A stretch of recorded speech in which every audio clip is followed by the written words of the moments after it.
আবু দাউদের হাদিস 4017 নম্বর হাদিস। এই হাদিসের মধ্যে আছে বাহজ ইবনে হাকিম তার পিতা থেকে, তার পিতা তার দাদা থেকে হাদিসটা বর্ণনা করেছেন। বাহজ ইবনে হাকিম তার পিতা থেকে, তার পিতা তার দাদা থেকে হাদিস বর্ণনা করেছেন। তিনি বলেন, আমি রাসূলুল্লাহ সাল্লাল্লাহু আলাইহি সাল্লামের কাছে আসলাম। আসার পর আমি নবীজিকে জিজ্ঞাসা করলাম, আওরাতুনা মা নাতি মিনহা ওয়া মা নাদারু ইয়া রাসূলুল্লাহ। হুজুর, আমরা সতর কতটুকু ঢেকে রাখবো আর কতটুকু প্রকাশ করব আপনার কাছে জানতে চাই। রাসূলুল্লাহ সাল্লাল্লাহু আলাইহি সাল্লাম বললেন, ইহফাজ আওরাতাকা ইল্লা মিন যাওজাতিক। তোমার স্ত্রী ছাড়া তুমি সবার সামনে তোমার সতর ঢেকে রাখবা, তোমার লজ্জাস্থান তুমি ঢেকে রাখবা। সাহাবী প্রশ্ন করলেন, ইদা কানাল কওমু বা'দুহুম আলা বা'দিন। হুজুর, যখন কয়েকজন একসাথে থাকে তখন সতর কিভাবে ডাকবে? ম্যাচে থাকে 3-4 জন যুবক একসাথে, হোস্টেলে মেয়েরা একসাথে থাকে, তারা কিভাবে সতর ডাকবে? নবী বললেন, ইনিস্তাতা আন লা ইয়ারায়ান্নাকা আহাদুন ফালা ইয়ারায়ান্নাহা। যথাসম্ভব কোন পুরুষ অপর পুরুষের সতরের দিকে দেখবে না, কোন নারী অপর নারীর সতরের দিকে দেখবে না। এবার প্রশ্ন করলেন, ইদা কানা রাজুলু খালিয়ান।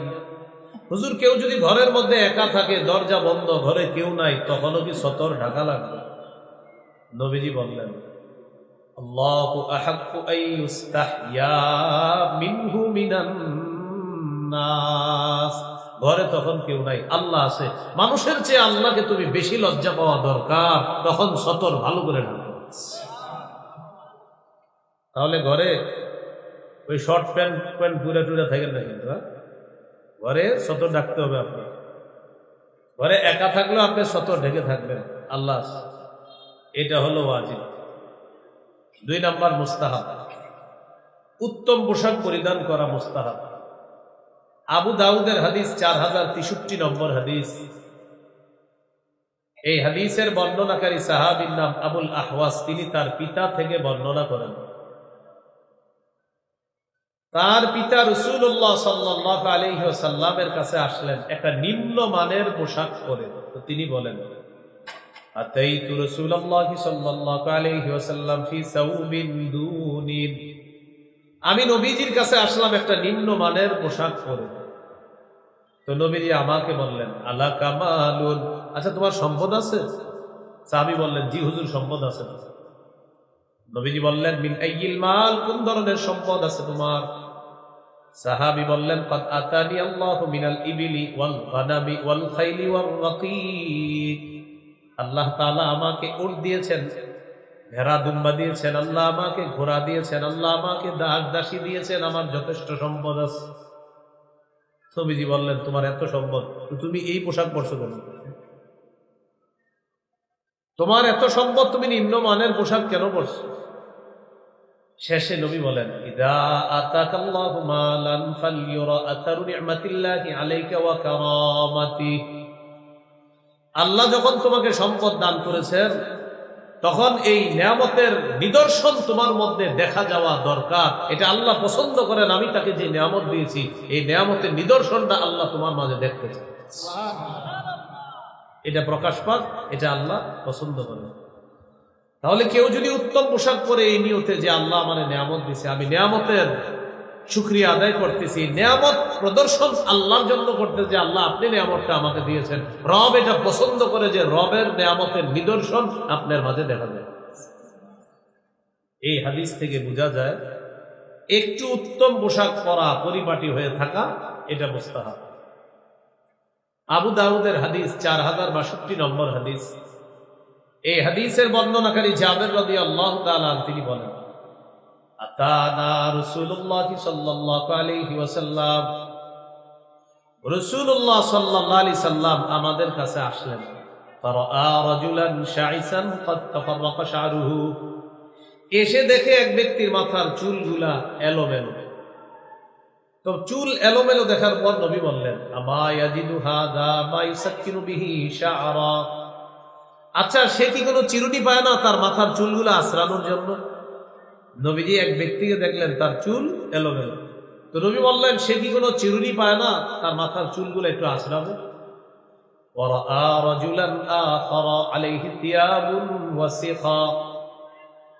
আরেক ব্যক্তিকে দেখলেন তার শরীরে ময়লা কাপড়, তো নবীজি বললেন আমা হাযা ইয়াজিদু মাআন ইয়াগসিলু বিহি তাওবা।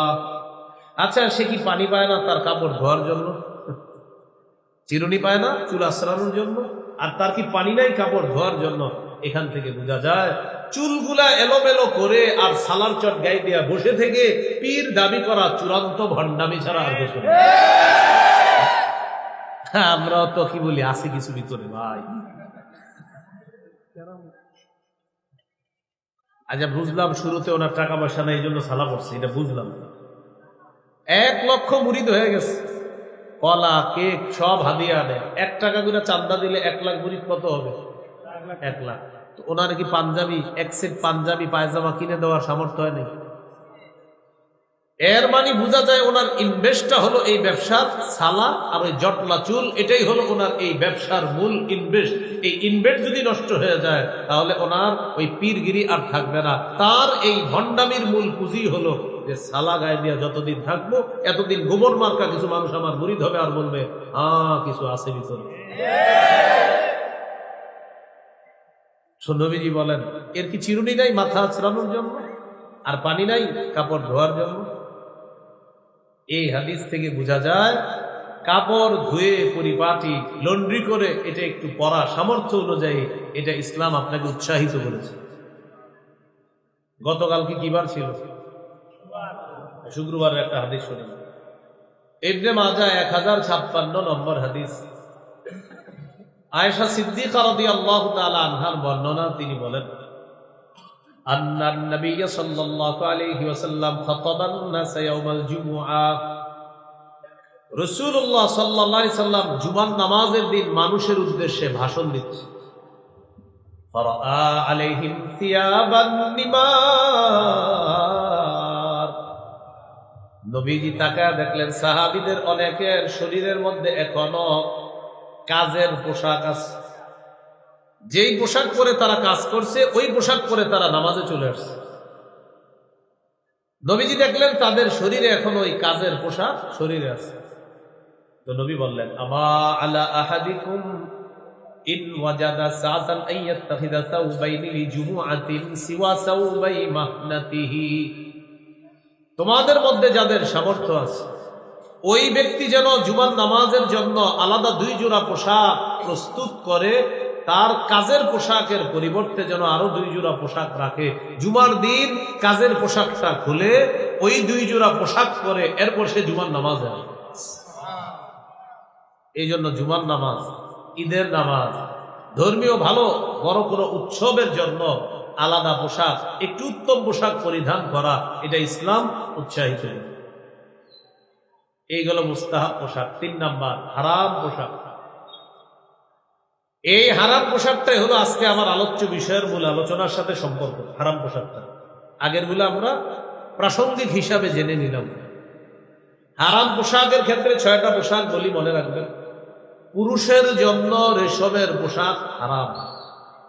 2, পুরুষ নারীর পোশাক পরবে না। 3, নারী পুরুষের পোশাক পরবে না। 4, অহংকারের পোশাক পরবে না। 5, বিধর্মীদের পোশাক পরবে না। 6, 8-60 খাটো পাতলা পোশাক পরিধান করবে না। এই 6 ধরনের পোশাক নিষিদ্ধ। 1 নাম্বার, পুরুষের জন্য রেশমের পোশাক পরা হারাম।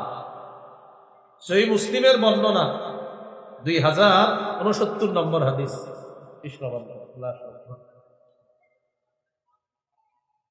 এই হাদিসের মধ্যে আছে রাসূলুল্লাহ সাল্লাল্লাহু আলাইহি সাল্লাম বলেন লা তালবাসুল হারীরা, তোমরা রেশমের পোশাক পরিধান করবে না। ফাইন্নাহু মান লাবিসাহু ফিদ দুনিয়া লাম ইয়ালবাসহু ফিল আখিরাহ। যে পুরুষ দুনিয়াতে রেশমের পোশাক পরিধান করবে সে আখিরাতে রেশমের পোশাক পরিধান করতে পারবে না। হাদিস থেকে বোঝা যায় মুসলিম পুরুষের জন্য দুনিয়াতে রেশমের পোশাক হারাম, জান্নাতে মুসলিম পুরুষের জন্য রেশমের পোশাক হালাল। সহিহ বুখারীর বর্ণনা 5633 নম্বর হাদিস। এই হাদিসের মধ্যে রাসূলুল্লাহ সাল্লাল্লাহু আলাইহি সাল্লাম বলেন, ফাইন্নাহা লাহুম ওয়া লাকুম ফিল আখিরাহ। এই বাক্যটা আমি মাঝে মাঝে একা একা বলি, অনেক পছন্দনীয় একটা বাক্য আমার সাথে একটু বলেন, অনুবাদ করুন পরে বলেন, ফাইন্নাহা লাহুম ওয়া লাকুম ফিল আখিরাহ। বিধর্মী পুরুষ যারা তাদের জন্য দুনিয়াতে রেশম, তোমরা যারা মুসলিম তোমাদের জন্য আখিরাতে রেশম।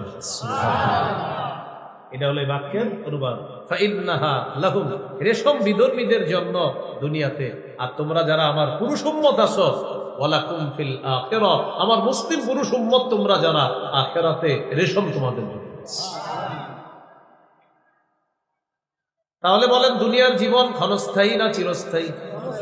তো এরা ক্ষণস্থায়ী রেশম পরবে। আমরা যদি এই ত্যাগটা করতে পারি, ধৈর্য ধরতে পারি, এটা যদি দুনিয়াতে না পড়ি, তো চিরস্থায়ী জীবনে ইনশাল্লাহ আমরা চিরস্থায়ী ভাবে রেশম পড়তে পারবো। সহিহ বুখারীর বর্ণনা 5837 নম্বর হাদিস। এই হাদিসের মধ্যে আছে হযরত হুযায়ফা রাদিয়াল্লাহু তাআলা আনহুর বর্ণনা, তিনি বলেন, নাহানান নবী সাল্লাল্লাহু আলাইহি ওয়াসাল্লাম আন নাশরাবা ফি আনিয়াতিয যাহাবি ওয়াল ফিদ্দাতি ওয়া আন নাকুলা ফিহা ওয়া আন লুবসিল হারিরি ওয়াদ দীবাত ওয়া আন নাজলিসা আলাইহি। রাসূলুল্লাহ সাল্লাল্লাহু আলাইহি সাল্লাম আমাদেরকে স্বর্ণ রূপার পাত্রে পানাহার করতে নিষেধ করেছেন, পাতলা রেশম মোটা রেশম করতে নিষেধ করেছেন, রেশমের উপর বসতে নিষেধ করেছেন। অনেক বাসায় বেড়াইতে যাবেন, এই সোফা চেক করে বসবেন, আমি ওটা চেক করে দেখি না, ঠিক আছে, সোফার মধ্যে রেশমের সুতা থাকে, পিছনে একটা ছোট্ট বালিশ থাকে, জায়গাটা একটু বড় আছে, ওই ছোট্ট বালিশটা রেশমের সুতা দিয়ে কারুকার্য করা থাকে। আপনি যখন এটা দেখবেন, এইটা আপনি হেলান দিয়ে বসবেন না। আপনার সাথে যে মহিলারা যাবে, আপনার স্ত্রী যাবে, আপনার কন্যা যাবে, তাদেরকে বলবেন ওটাতে বসতে, তাদের জন্য এটা হালাল। আপনি রেশমের পোশাক পরবেনও না, এটার উপরে বসবেনও না। আজ আমাদের নবী বলছে আমরা এটা ব্যবহারও করব না, এটার উপর আমরা বসবো না। যদি ওই সোফা ছাড়া বসার কোনো জায়গা না পাই, ঘরের কারো কাছ থেকে বলবো একটা তোয়ালে আনেন বা গামছা আনেন, গামছা বিছিয়ে ওটার উপরে বসবো। এরপরেও আমার নবীর এই হুকুম অমান্য করবো, মনে থাকবেন ইনশাল্লাহ। এই জন্য সোফা বসলে একটু সতর্ক, ওই ছোট্টটা বালিশ থাকে দেখবেন, ওইটাতে পাশ দিয়ে কিছু রেশমের সুতা ইয়া করে দেন, এটা সতর্ক থাকে। এগুলো হলো কৌশল আমাদেরকে অভ্যস্ত করার জন্য। মাসআলা, নারীদের জন্য রেশম ব্যবহার জায়েজ আছে দুনিয়াতে। সহিহ মুসলিমের বর্ণনা 2071 নম্বর হাদিস। আলী রাদিয়াল্লাহু তাআলা আনহুর বর্ণনা, তিনি বলেন, উহদিয়াত লি রাসূলিল্লাহি সাল্লাল্লাহু আলাইহি ওয়াসাল্লাম হুল্লাতুন সিয়ারা। রাসূলুল্লাহ সাল্লাল্লাহু আলাইহি ওয়াসাল্লামের কাছে রেশমের পোশাক হাদিয়া আসছে। ফাবাআতা বিহা ইলাইয়া, আল্লাহর নবী আমাকে রেশমের পোশাকটা পাঠাইছে আমার কাছে। আল্লাহর নবী পাঠিয়েছেন, মনে হয় আমাকে পরার জন্য পাঠাইছে। ফালাবিস্তুহা, রেশমের পোশাকটা আমি পরিধান করলাম। পরার পর আল্লাহর নবীর কাছে গেলাম, চেহারা দেখে বুঝতে পারছি নবী খুব রাগ হয়ে আছে, আমাকে রেশমের পোশাক পাঠাইছে। আমি পরিধান করে নবীজির সামনে গেলাম।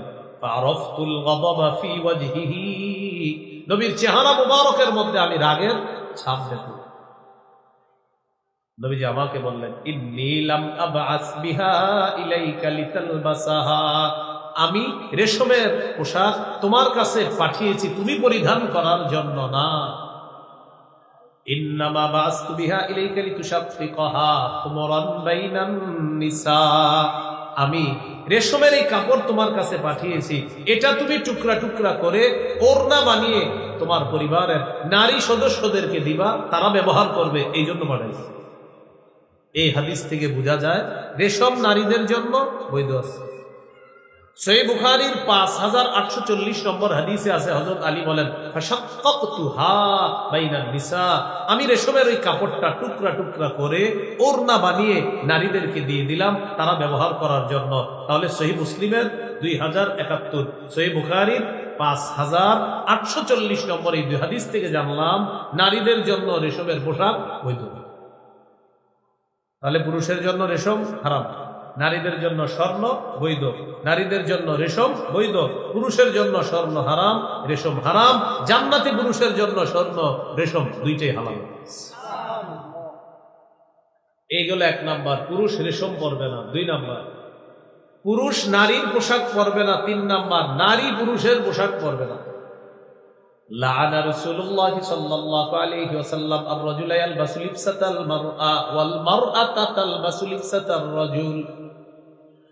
রাসূলুল্লাহ সাল্লাল্লাহু আলাইহি সাল্লাম ওই পুরুষের উপর অভিশাপ করেছেন যে পুরুষ নারীর পোশাক পরে, আর ওই নারীকে অভিশাপ দিয়েছেন যে নারী পুরুষের পোশাক পরে। গায়ে হলুদ বলতে একটা অনুষ্ঠান আছে, কি জানেন? এই অনুষ্ঠানে 10 জন 20 জন যুবকরা এক কালারের পাঞ্জাবি বানায়, বানানোর পর লম্বা একটা ওড়নাও বানায়। এই ওড়নাটা এতটুকু থাকে আপনার, লম্বা একটা ওড়না। পিছন থেকে যখন দেখবেন দেখে বলবেন আসসালামু আলাইকুম খাদিজা আপা, কি অবস্থা? হে আপনি তো জানেন আসলে হে খাদিজা না, হ্যাঁ আপনাদের এই চান্দিনার আব্দুর রহিম বা একজন কেউ পুরুষ। তাকায় বলবে এটা তুমি কোনো কথা বললা আমারে, কি বললা তুমি? বলবেন না আমি আসলে ওড়না দেখছি তো আপনার, আপনি কষ্ট নিয়েন না, লজ্জা শরম থাকলে এটা আর বলবেন না। যেই পুরুষ নারীর পোশাক পরে তাকে আল্লাহ রসুল অভিশাপ দিয়েছেন, আর যেই নারী পুরুষের পোশাক পরে তার উপরও আল্লাহ রসুলের অভিশাপ। ছোটবেলা থেকে বাচ্চা মেয়েকে প্যান্ট শার্ট পরায় শখে পরাইছে, শখ করে আদর করে। এই মেয়ে বড় হওয়ার পর এখন বলে আমি প্যান্ট শার্ট পরব।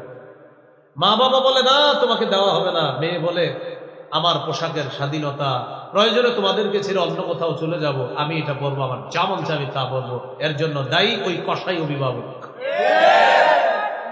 আপনি কেন ছোটবেলা থেকে এটা পড়েছেন? সূরা তাহরীমের 6 নম্বর আয়াতে তো আল্লাহ বলেছেন ইয়া আইয়ুহাল্লাযীনা আমানু কু আনফুসাকুম ওয়া আহলিকুম নারা ওয়াকুদুহান নাস ওয়াল হিজারা। হে ঈমানদারগণ, নিজেদেরকে এবং পরিবারকে আগুন থেকে বাঁচাও, যে আগুনের জ্বালানি মানুষ এবং পাথর। কু আনফুসাকুম, protect yourself, wa ahlikum and your families nara, against a fire. Fire মানে কি? আগুন, আগুন, আগুন। বাঁচাও, নিজেকে বাঁচাও, পরিবারকে বাঁচাও, আগুন থেকে বাঁচাও, যে আগুনের জ্বালানি মানুষ এবং পাথর। সাহাবায়ে কেরাম এই আয়াতের ব্যাখ্যা করেছেন আল্লিমু আওলাদাকুম আল আদাব, সন্তানকে শৈশব থেকে শিষ্টাচার শিক্ষা দাও। শৈশব থেকে শিষ্টাচার। তো প্যান্ট শার্ট যে পরাইলেন বাচ্চা মেয়েটাকে, এটা কোন শিষ্টাচার শিক্ষা দিলেন? এইখানে ওলামায়ে হযরত ছাড়া অনেক যুবকরা আছে, আলেমরা তো ইনশাআল্লাহ এগুলো করবে না। অন্য যারা আছেন নিয়ত করে ফেলেন যে আমি একজন মুসলমান, আমার স্ত্রী মুসলমান, আমার কন্যা সন্তান সে একজন মুসলমান, আমার মেয়েটাকে আমি মুসলিম মেয়েদের নারীদের পোশাকে শৈশব থেকে তাকে আমি বড় করব। কে কি বলবে সেদিকে আমি দেখব না, আমি ইসলামী পোশাকে আমার মেয়েকে বড় করব, বাস এটাই আমার পণ প্রতিজ্ঞা। কি বলেন, প্রতিজ্ঞা করা যায়? আল্লাহ তৌফিক দান করুন। তাহলে 2 নাম্বার পুরুষ নারীর পোশাক পরবে না, 3 নাম্বার নারী পুরুষের পোশাক পরবে না। লানা রাসূলুল্লাহ সাল্লাল্লাহু আলাইহি ওয়াসাল্লাম আল মুতাশাব্বিহিনা মিনার রিজালি বিন নিসা ওয়াল মুতাশাব্বিহাতি মিনান নিসাই বির রিজাল। ওই পুরুষ, যেই পুরুষ নারীর রূপ ধারণ করে আর যেই নারী পুরুষের রূপ ধারণ করে, এই নারী পুরুষ উভয়ের উপর নবীর অভিশাপ। অন্য বর্ণনায় আসছে লাআনান নবী সাল্লাল্লাহু আলাইহি ওয়াসাল্লাম আল মুখান্নাতিনা মিনার রিজাল ওয়াল মুতারাজ্জিলাতি মিনান নিসা। অনুবাদটা সবাই মিলে করি, চলেন বলেন। পুরুষ বেশি নারীকে, নারী বেশি পুরুষকে নবীজি অভিশাপ করেছেন। অনেক ছেলেদের দেখবেন কান ছিদ্র করা, কানের দুল পরা। এটা আপনি কি বলবেন? পায়ে ধরে বলবেন বন্ধু তুমি এটা পরবা না, এটা হারাম, এটা তুমি কি করলা, তোমার কানে তুমি দুল পড়ছো, তো লজ্জা শরমের একটা ব্যাপার আছে। 4 নাম্বার অহংকারের পোশাক। قال رسول الله صلى الله عليه وسلم من لبس ثوب شهرة وفي رواية شهرة من لبس ثوب شهرة ألبسه الله يوم القيامة ثوب مذلة রাসূলুল্লাহ সাল্লাল্লাহু আলাইহি সাল্লাম বলেন, কেউ যদি প্রসিদ্ধির পোশাক দুনিয়াতে পরে, খ্যাতির পোশাক, আমার নাম কাম হবে, সুনাম সুখ্যাতির পোশাক, কিয়ামতের ময়দানে আল্লাহ তাআলা তাকে লাঞ্ছনার পোশাক পরায় দেবেন। 5 নাম্বারটা মন দিয়ে শোনেন, বিধর্মীদের পোশাক। কার পোশাক? এটা আমরা পরবো না। আব্দুল্লাহ ইবনে আমর ইবনুল আস রাদিয়াল্লাহু তাআলা আনহু বলেন, রাআ রাসূলুল্লাহ সাল্লাল্লাহু আলাইহি ওয়াসাল্লাম আলাইয়া তাওবাইনি মুআসফারাইন, নবীজি আমার শরীরে 2 জোড়া পোশাক দেখেছে রঙিন। এই পোশাকের কালারগুলা সুন্দর না। নবী আমাকে বললেন, এই তুমি এগুলা কি পরছো? আযিহি মিন থিয়াবিল কুফফার ফালা তালবাসহা, এগুলা কাফেরদের পোশাক, এগুলা তুমি পরবা না। ইদানিং কালে অনেক কুটিপতির সন্তান দেখবেন প্যান্ট পরে ছেঁড়া, এখানে ছেঁড়া, এখানে ছেঁড়া, এখানে ছেঁড়া। আচ্ছা, আগে আমরা ছেঁড়া প্যান্ট শার্ট দেখলে কি ভাবতাম? আগে গরিব, এই তো সুন্দর গরিব, আহারে দান সৎকার করতে। এখনো যদি কোনো কুটিপতির সন্তান দেখেন ছেঁড়া প্যান্ট পরে, এই ওলামায়ে দেওবন্দ ঐক্য পরিষদ তো জানাইবেন বিষয়টা, জানায় বলবেন, হুজুর আপনারা তো মাহফিলে ওই দিন আমগো থেকে চান্দা নিয়েছিলেন, এখন ওই আমাদের একটা বন্ধু আছে, ওর প্যান্ট ছেঁড়া, চান্দা উঠায়া ওর একটা প্যান্ট কিনে নেবে। কারণ তার আব্বা সব কিনে দেওয়ার সামর্থ্য আছে, শুধু এই প্যান্টটা ছাড়া। আর ওরও আমরা খবর নিছি যে প্যান্ট ছাড়া আর ওর সব সামর্থ্য আছে। তো এই জন্য ওই ওলামায়ে দেওবন্দের জানাইবেন, এই সভাপতি সাহেব আছে, আমি বলে গেছি, উনি আপনাদের ইনশাআল্লাহ চান্দা তুইলা ওই প্যান্ট কি করার, আপনি এখন এই প্যান্ট ছেঁড়াটা ছাড়া আপনার সামর্থ্য নাই ভালো প্যান্টের, আমরা তো ব্যবস্থাটা করতে হবে। কি ঠিক বলেন? লজ্জা, বলেন কি লজ্জা শরম থাকলে এই আজকে যারা শুনছে, মাইকে যারা শুনতেছে, কেউ আর এই প্যান্ট পরবে না। আমাদের দেশে এমনও তরুণ পাবেন, তরুণী পাবেন, ভারতের কোন স্টার, সুপারস্টার বা আমেরিকার কেউ যদি আজকে সালা পরে, কালকে আমাদের দেশের যুবক যুবতীরা ওই সালা পরবে এবং তারা বলবে এটাই ফ্যাশন। আর এরা সেরা প্যান্ট পরে, এই জন্য সে বলতেছে এটাই ফ্যাশন।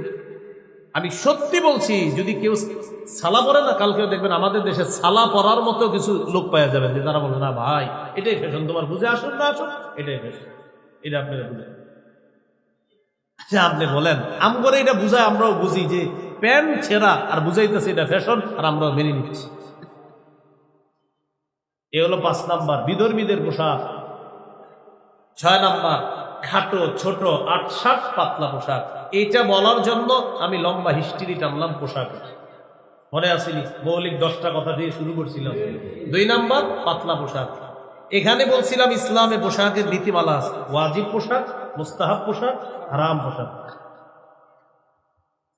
রাসূলুল্লাহ সাল্লাল্লাহু আলাইহি সাল্লামের একজন সাহাবী নাম জমরা ইবনে তা'লাবা, আন্নাহু আতান নবিয়্য সাল্লাল্লাহু আলাইহি ওয়াসাল্লাম আলাইহি হুল্লাতান মিন হুলালিল ইয়ামান।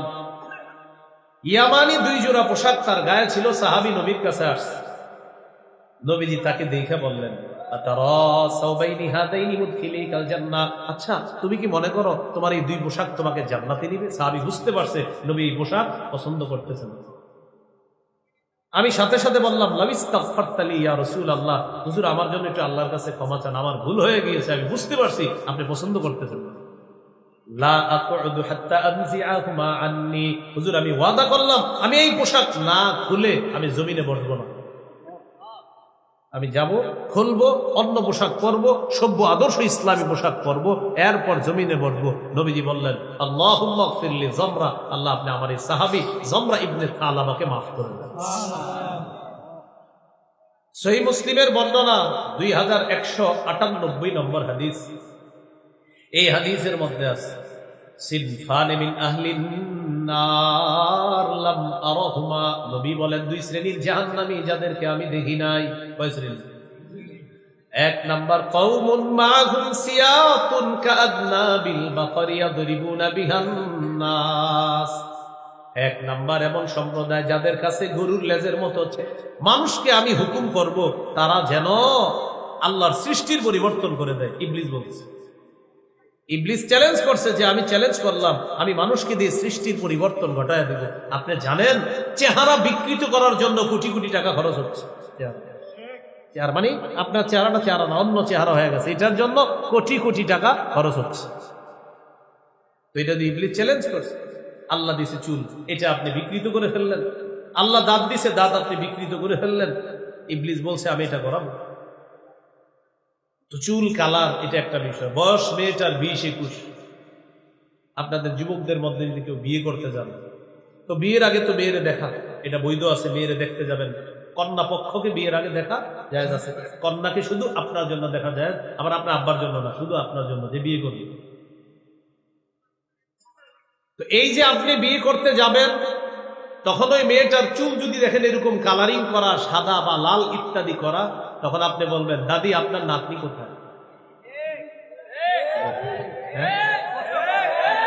কি বলবেন? দাদি। পাশে একজন বলবে না না এটাই পাতলা। কি বলবে? এটাই পাতলা। আপনি ও আচ্ছা, আমার দাদির চুল লাল তো আমি এই জন্য ভাবছি আর কি। আপনারা যারা ঠিক বলছেন, আপনাদেরও পুরুষেরও কিন্তু চুল কালার করে। এই জাতীয় পুরুষ যদি কোনো মেয়ের সামনে বসে বর হিসাবে, তখন বলবে দাদা আপনার নাতি কোথায়? কারণ আমার দাদার চুলো লাল, আপনার চুলো লাল, আমার দাদার চুল সাদা, আপনারটাও সাদা, সেজন্য ভেবেছিলাম আপনি দাদা কিনা। লজ্জা শরম থাকলে ওই মেয়ে আর ওই ছেলে তাদের চুল আর কালার করবে না। মনে থাকবেন ইনশাল্লাহ। তাহলে 3 নাম্বার টেটু আঁকা, উল্কি আঁকা, এগুলা নিষেধ। 4 নাম্বার আতশবাজির মাধ্যমে মুমিন নারী পুরুষকে কষ্ট দেওয়া। সূরা আহজাবের 58 নম্বর আয়াতে আল্লাহ বলেন, ওয়াল্লাযীনা ইউযুনাল মুমিনিনা ওয়াল মুমিনাতি বিগাইরি মাকতাসাবু ফাকাদ ইহতামালু বুহতানাও ওয়া ইসমান মুবিনা। যারা কোনো কারণ ছাড়া বিনা অপরাধে মুমিন নারী পুরুষকে কষ্ট দেয়, তারা প্রকাশ্য পাপের বোঝা বহন করল।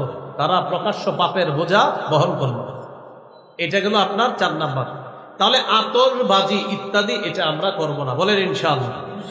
এটা ঈদের আগের রাতেও না, এটা আপনার নববর্ষ নতুন বছরকে কেন্দ্র করেও না। 5 নাম্বার গান বাদ্য করব না আমরা।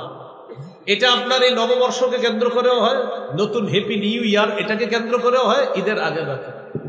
29টা 30টা রোজা রাখার পর ইবলিস আইসা বুঝায়, আমি এতদিন শিকলে আবদ্ধ ছিলাম, অনেক কষ্টে ছিলাম, আমি ছুটি পাইছি, এখন আমি আইসা গেছি, তুমি আর টেনশন করবা না, 2টা বক্স আনো, আইনা জোরে জোরে গান চালাও। হিন্দি, আরবি, ফার্সি, বাংলা গান চলতেছে, তালে তালে নাচতেছে। আপনি কি জিজ্ঞাসা করবেন আচ্ছা গানে কি বলতেছে, আমাদের একটু বুঝাও তুমি, মানে ওখানে কি বলে একটু বুঝাও। তো বলবে না এটা কি আর বুঝি আমি, লাফাও কেন, তালে তালে লাফাইতেছে।